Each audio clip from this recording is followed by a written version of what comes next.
Some people speak loudly to prove they are right. Others speak calmly because they already know. That calm certainty is called being assured. Assured describes a person or action showing complete self-confidence, calmness, and lack of doubt. When you are assured, you feel certain, but not aggressive. You are confident, but not defensive. You are steady, even when questioned.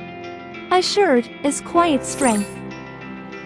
Confidence, though feels similar, believes in ability. Assurance, on the other hand, rests in clarity. Confidence may speak quickly, but assurance does not rush. It doesn't need to prove. Let's look at a few real-life scenarios here for clarity. A teacher asks a difficult question. You pause. You think. And then you respond clearly. Not, I think, or maybe, but yes, based on the chapter, this is the correct answer.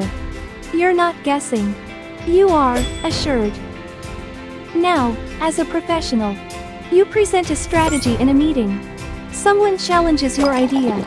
Instead of reacting defensively, you say, "That's a fair concern. Here's why this approach works." You don't argue. You explain. That's assured leadership. And finally, for parents, your child questions a rule. Instead of shouting or over-explaining, you say, "I understand you are upset, but this decision stays." Calm tone. Clear boundary.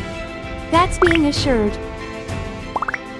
Let's look at a few synonyms, but notice the difference. Self-assured means confident in yourself. Certain means sure about something specific. Composed, which is being in control emotionally. And unwavering, meaning not shaken over time.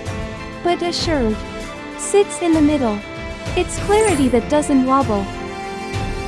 In the past weeks, we explored words like disheartened, anxious, and apprehensive. But emotional growth is not just about naming struggle. It's about reaching steadiness. When you no longer feel the need to prove. When doubt doesn't disturb you. When your voice remains calm. Congratulate yourself, as you are assured.